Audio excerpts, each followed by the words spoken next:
दोस्तों, स्वागत है आपका my YouTube channel Balaji study में। भारतीय संविधान। चलिए शुरू करते हैं आगे की क्लास। आपातकाल की स्थिति में वायसराय को विधान परिषद की सहमति के बिना अध्यादेश जारी करने का अधिकार दिया गया, जो जारी होने की तारीख से 6 महीने के लिए वैध था। इसने पोर्टफोलियो प्रणाली को मान्यता दी, जिसे वर्ष 1859 में लॉर्ड कैनिंग द्वारा शुरू किया गया था। वायसराय काउंसिल के एक सदस्य को एक या अधिक विभागों का प्रभारी बनाया गया और वह परिषद की ओर से स्वतंत्र रूप से निर्णय ले सकता था तथा आदेश जारी कर सकता था। भारत परिषद अधिनियम 1892 वायसरायस के थे लेस डाउन। गैर सरकारी सदस्यों की संख्या में वृद्धि। केंद्रीय और प्रांतीय विधान परिषदों में गैर सरकारी सदस्यों की संख्या बढ़ा दी गई, हालांकि सरकारी सदस्यों का बहुमत बरकरार रखा गया। कार्यों में वृद्धि। विधान परिषदों के कार्यों में वृद्धि की गई, जिससे उन्हें बजट पर चर्चा करने और कार्यपालिका से प्रश्न पूछने का अधिकार मिला। इसमें कुछ गैर सरकारी सदस्यों के मनोनयन का प्रावधान किया गया। केंद्रीय विधान परिषद, प्रांतीय विधान परिषद और बंगाल चैम्बर ऑफ कॉमर्स की सिफारिश पर वायसराय द्वारा मनोनीत किए जाते थे। प्रांतीय विधान परिषद जिला बोर्ड, नगर पालिकाओं, विश्वविद्यालयों, व्यापार संघों, जमींदारों और चैम्बर्स की सलाह पर गवर्नर द्वारा मनोनीत किए जाते थे। 1892 के अधिनियम ने सीमित निर्वाचन प्रणाली की शुरुआत की, लेकिन ब्रिटिशों ने इसे स्वीकार करने से इनकार कर दिया। चुनाव कहने की बजाय उन्होंने इस प्रक्रिया को सिफारिश पर नामांकन कहा, जिसने एक लोकतांत्रिक उद्देश्य को भाषाई छलावरण में परिवर्तित कर दिया। भारतीय परिषद अधिनियम 1909 मार्ले मिंटो सुधार। वायसराय के थे लॉर्ड मिंटो। विधान परिषद। केंद्रीय विधान परिषद के सदस्यों की संख्या 16 से बढ़ाकर 60 कर दी गई, हालांकि प्रांतीय परिषदों में यह जनसंख्या एक समान नहीं थी। केंद्रीय विधान परिषद में सरकारी सदस्यों का बहुमत बना रहा, जबकि प्रांतीय विधान परिषद में गैर सरकारी सदस्यों के बहुमत की अनुमति दी गई। विचार विमर्श करने की शक्तियां। विधान परिषदों को अधिक विचार विमर्श की शक्तियां दी गई। सदस्यों को पूरक प्रश्न पूछने और बजट आज पर प्रस्ताव पेश करने की अनुमति दी गई। मतदान की अनुमति। बजट की अलग अलग मदों पर मतदान की अनुमति दी गई, हालांकि समग्र रूप से बजट पर अभी भी मतदान की अनुमति नहीं थी। पृथक निर्वाचन मंडल। मुसलमानों के लिए पृथक निर्वाचक मंडल का प्रावधान किया गया। केवल मुसलमान ही मुस्लिम उम्मीदवार को वोट दे सकते थे। इस अधिनियम ने भारत में सांप्रदायिकता को वैध बना दिया। फलस्वरूप लॉर्ड मिंटो को सांप्रदायिक निर्वाचक मंडल के जनक के रूप में भी जाना जाने लगा। प्रतिनिधित्व। वायसराय की कार्यकारी परिषद में पहली बार भारतीयों को शामिल किया गया। सत्येंद्र प्रसाद सिन्हा को वायसराय की कार्यकारी परिषद में विधि सदस्य के रूप में नियुक्त किया गया था। Presidency corporation, chamber of commerce, विश्वविद्यालय और जमींदारों के लिए अलग प्रतिनिधित्व का प्रावधान किया गया। भारतीय शासन अधिनियम 1919 मॉन्टेग्यू चेम्सफोर्ड सुधार। वायसराय इसके थे चेम्सफोर्ड। उद्देश्य इसका था 20 अगस्त 1917 को ब्रिटिश सरकार ने पहली बार घोषणा की कि उसका उद्देश्य भारत में एक उत्तरदायी शासन की क्रमिक शुरुआत करना है। यह 1921 में प्रभाव में आया। विषयों का वर्गीकरण। इसने प्रशासन के सभी विषयों को दो श्रेणियों अर्थात केंद्रीय विषयों और प्रांतीय विषयों में वर्गीकृत करने का प्रावधान किया गया। वर्गीकरण हस्तांतरण नियमों द्वारा किया गया था, जिसने केंद्र से प्रांतों को अधिकार सौंपने की प्रक्रिया को सुविधाजनक बनाया। द्वैत शासन। प्रांतीय विषयों में द्वैत शासन प्रणाली पेश की गई थी। इन विषयों को दो वर्गों में विभाजित किया गया था। आरक्षित विषय, जिन्हें गवर्नर जनरल और उनकी कार्यकारी परिषद द्वारा प्रशासित किया जाना था, इसलिए वे विधान परिषद के प्रति उत्तरदायी नहीं थे। हस्तांतरित विषय जिन्हें गवर्नर जनरल द्वारा अपनी परिषद की सहायता से प्रशासित किया जाना था, वे विधान परिषद के प्रति उत्तरदायी थे। वैधानिक संरचना पहली बार भारतीय विधान परिषद के स्थान पर द्विसदनात्मक विधायिका की स्थापना की गई, जिसमें एक उच्च सदन राज्य परिषद और एक निचला सदन विधान परिषद शामिल था। अधिकांश सदस्य प्रत्यक्ष निर्वाचन द्वारा चुने गए। भारतीय प्रतिनिधित्व वायसराय की कार्यकारी परिषद के 6 सदस्य में से 3 सदस्य कमांडर इन चीफ को छोड़कर भारतीय थे। निर्वाचक मंडल सिखों, भारतीय ईसाइयों, आंग्ल यूरोपियों और यूरोपीय लोगों के लिए पृथक निर्वाचक मंडल का विस्तार किया गया। हालांकि संपत्ति कर, शिक्षा आदि के आधार पर सीमित संख्या में लोगों को मताधिकार दिया गया। वित्तीय स्वायत्तता प्रांतीय बजट को केंद्रीय बजट से अलग कर दिया गया और प्रांतों को अपना बजट बनाने की अनुमति दी गई। भारत के उच्चायुक्त एक नए पद लंदन में भारत के उच्चायुक्त का सृजन किया गया और भारत के राज्य सचिव द्वारा किए जाने वाले कुछ कार्यों को उसे हस्तांतरित कर दिया। सिविल सेवा भर्ती सिविल सेवकों की भर्ती के लिए वर्ष 1926 में एक केंद्रीय लोक सेवा आयोग की स्थापना की गई। चैम्बर ऑफ प्रिंसेस इस अधिनियम ने चैम्बर ऑफ प्रिंसेस, जिसे नरेंद्र मंडल के नाम से भी जाना जाता है, की स्थापना का प्रस्ताव रखा। चैम्बर का उद्घाटन वह वर्ष 1921 में हुआ था। इसमें 120 सदस्य थे, जिसमें से 108 राजकुमार थे और अन्य राज्यों के 12 प्रतिनिधि थे। इसका अध्यक्ष वायसराय गवर्नर जनरल होता था। इसने सामान्य हित के मामलों पर परामर्श और चर्चा को सुविधाजनक बनाया। भविष्य में समीक्षा इस अधिनियम के अंतर्गत एक वैधानिक आयोग की नियुक्ति का प्रावधान किया गया, जिसे इस अधिनियम के लागू होने के 10 साल बाद इसकी कार्यप्रणाली की जांच करके रिपोर्ट देने के लिए कहा गया। साइमन कमीशन 1927 ईस्वी संरचना ब्रिटिश सरकार द्वारा नियुक्त सर जॉन साइमन के नेतृत्व में 7 सदस्यीय वैधानिक आयोग, जिससे सभी सदस्य ब्रिटिश थे। प्रमुख प्रस्ताव 1930 में प्रस्तुत रिपोर्ट। देश शासन का उन्मूलन, प्रांतों में उत्तरदायी सरकार का विस्तार, ब्रिटिश भारत और रियासतों के एक संघ का निर्माण, सांप्रदायिक निर्वाचन क्षेत्र का रखरखाव। सांप्रदायिक पंचाट वर्ष 1932 में ब्रिटिश प्रधानमंत्री रैमजे मैकडोनाल्ड ने अल्पसंख्यक प्रतिनिधित्व के लिए सांप्रदायिक पंचाट की शुरुआत की। उन्होंने मुसलमानों, सिखों, भारतीयों, ईसाइयों, एंग्लो इंडियन और यूरोपीय लोगों के लिए पृथक निर्वाचन मंडल बनाए रखा। महात्मा गांधी का विरोध।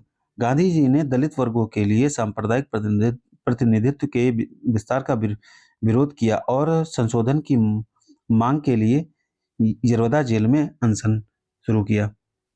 पूना पैक्ट कांग्रेस और डॉक्टर बी.आर. अम्बेडकर के बीच एक समझौता हुआ, जिसे पूना पैक्ट कहा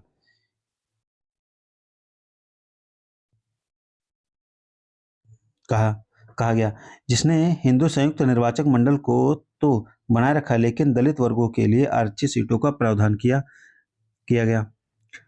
सरकार की स्वीकृति। ब्रिटिश सरकार ने पूना पैक्ट को स्वीकार कर लिया, जिससे सांप्रदायिक पंचाट में दलित वर्गों के संबंध में संशोधन किया गया।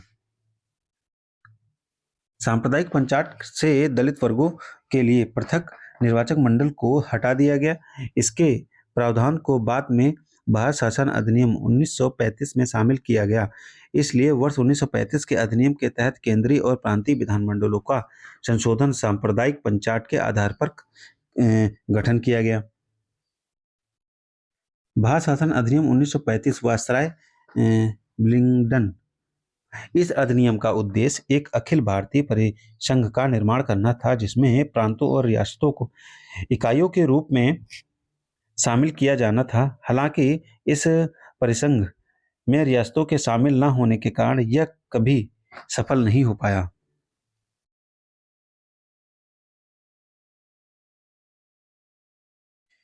इस अधिनियम ने शक्तियों को 3 सूचियों में विभाजित किया। संघ सूची केंद्र के लिए 59 विषय, प्रांत सूची, प्रांतों के लिए 54 विषय और समवर्ती सूची, केंद्र और प्रांत दोनों के लिए 36 विषय। अवशिष्ट शक्तियां वायसराय गवर्नर जनरल में निहित थी। भारत सरकार अधिनियम 1935 भारत में उत्तरदायी सरकार की दिशा में एक महत्वपूर्ण कदम था, जिसमें 321 धाराएं और 10 अनुसूचियां शामिल थी। इस अधिनियम ने प्रांतों में द्वैध शासन को समाप्त कर दिया। इसकी बजाय प्रांतीय स्वायत्तता की शुरुआत की गई कि प्रांतों को कुछ निर्धारित क्षेत्रों में स्वायत्तता दी गई और वर्ष 1937 में उत्तरदायी सरकारों का गठन किया गया। हालांकि वर्ष 1939 में इस स्वायत्तता को समाप्त कर दिया गया। इस अधिनियम ने संघीय विषयों को आरक्षित और हस्तांतरित श्रेणियों में विभाजित करते हुए केंद्र में द्वैध शासन का प्रस्ताव रखा। हालांकि यह प्रावधान कभी लागू नहीं हुआ।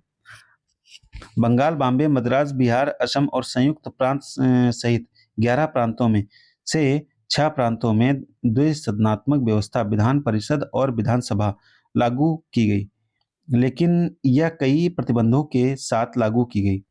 दलित वर्गों, अनुसूचित जातियों के लिए आरक्षित सीटों तथा महिलाओं और श्रमिकों के लिए विशेष प्रतिनिधित्व का प्रावधान किया गया। इसने वर्ष 1858 के भारत शासन अधिनियम द्वारा स्थापित भारत परिषद को समाप्त कर दिया। भारत राज्य सचिव के लिए एक सलाहकार दल की व्यवस्था की गई। मताधिकार का विस्तार किया गया। कुल जनसंख्या के लगभग 14% लोगों को मतदान का अधिकार दिया गया। इस अधिनियम ने देश की मुद्रा और ऋण को विनियमित करने के लिए भारतीय रिजर्व बैंक की स्थापना की। इसने संघीय और प्रांतीय लोक सेवा आयोग के साथ कई प्रांतों के लिए संयुक्त लोक सेवा आयोग का गठन किया। इस अधिनियम ने वर्ष 1937 में एक संघीय न्यायालय की स्थापना की। इसने वर्मा को भारत से अलग कर दिया। 2 नए प्रांत ओडिशा और सिंध बनाए गए। अल्पसंख्यक हितों के लिए सुरक्षा उपाय किए गए। रेल प्रशासन की देखरेख के लिए एक संघीय रेल प्राधिकरण की स्थापना की गई। संघ और प्रांतों के खातों की लेखा परीक्षा के लिए भारत के महालेखा परीक्षक की नियुक्ति की गई। भारत शासन अधिनियम 1947 वायसराय माउंटबेटन विभाजन योजना 3 जून 1947 को लॉर्ड माउंटबेटन ने विभाजन की योजना प्रस्तुत की, जिसे कांग्रेस और मुस्लिम लीग ने स्वीकार कर लिया और इसे तुरंत अधिनियमित करते हुए 15 अगस्त 1947 से भारत को एक स्वतंत्र और संप्रभु राज्य घोषित कर दिया गया। अधिराज्यों की स्थापना। इस अधिनियम ने भारत का विभाजन करके 2 स्वतंत्र अधिराज्यों भारत और पाकिस्तान की स्थापना की और उन्हें ब्रिटिश राष्ट्रमंडल से अलग होने का अधिकार दिया गया। शासन में परिवर्तन। वायसराय का पद समाप्त कर दिया गया और प्रत्येक अधिराज्य डोमिनियन के लिए एक गवर्नर जनरल के पद का सृजन किया गया, जिसे डोमिनियन कैबिनेट की सलाह के आधार पर ब्रिटिश राजा द्वारा नियुक्त किया गया था। डोमिनियन की संविधान सभाओं को अपने अपने राष्ट्रों के लिए कोई भी संविधान बनाने और अंगीकार करने अधिकार दिया गया, जिसमें स्वयं स्वतंत्रता अधिनियम सहित ब्रिटिश संसद के किसी भी अधिनियम को निरस्त करने का प्राधिकार भी शामिल था। विधायी प्राधिकरण। नए संविधान लागू होने तक दोनों अधिराज्य डोमिनियन की संविधान सभाएं अपने अपने राज्य क्षेत्रों के लिए कानून बना सकती थी। 15 अगस्त 1947 के बाद ब्रिटिश संसद के अधिनियमों को लागू करने के लिए अधिराज्य की विधायिका की मंजूरी आवश्यक थी। ब्रिटिश नियंत्रण का अंततः भारत के राज्य सचिव का पद समाप्त कर दिया गया और उसके कार्यों को राष्ट्रमंडल मामलों के राज्य सचिव को स्थानांतरित कर दिया गया। भारतीय रियासतों पर ब्रिटिश सर्वोच्चता और जनजातीय क्षेत्रों के साथ संधि संबंध 15 अगस्त 1947 को समाप्त हो गए। रियासतों को भारत या पाकिस्तान अधिराज्य में शामिल होने या स्वतंत्र रहने का विकल्प दिया गया। अधिराज्य और प्रांतों के शासन ने नए संविधान का निर्माण होने तक वर्ष 1935 के भारत शासन अधिनियम का पालन किया, जिसमें संशोधन करने की शक्ति भी शामिल थी। ब्रिटिश साम्राज्य का विधेयकों को वीटो करने या उन पर आपत्ति जताने का अधिकार समाप्त हो गया, लेकिन यह शक्ति गवर्नर जनरल के पास बरकरार रही, जो ब्रिटिश क्राउन के नाम पर विधेयकों को सहमति दे सकता था।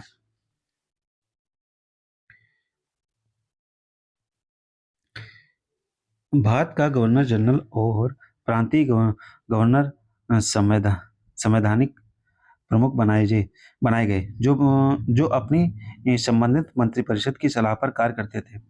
इसने इंग्लैंड के राजा की शाही उपाधियों में भारत के सम्राट की उपाधि हटा दी। सिविल सेवा। भारत के राज्य सचिव द्वारा सिविल सेवाओं में नियुक्ति और पद आरक्षित किए जाने की व्यवस्था को समाप्त कर दिया गया।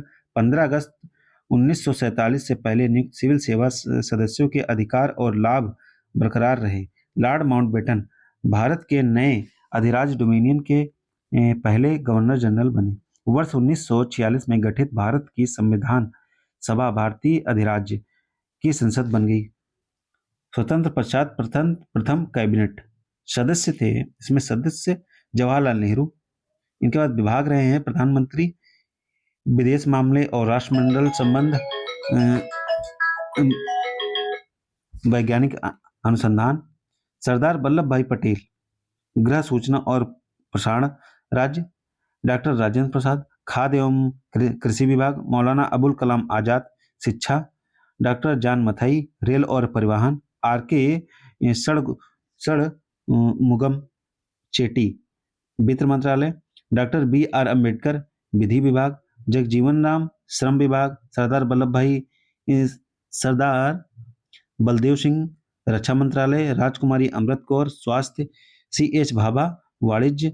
रफ़ी अहमद किदवई संचार विभाग। डॉक्टर श्यामा प्रसाद मुखर्जी उद्योग और आपूर्ति विभाग। एन बी गाडगिल निर्माण खान और विद्युत, ये विभाग इनके पास रहे। चलिए, थैंक यू दोस्तों। ये क्लास ये चैप्टर यहीं पे समाप्त होता है। अगला चैप्टर भारत के संविधान का निर्माण, ये क्लास आपको कल मिलेगी। Thank you so much.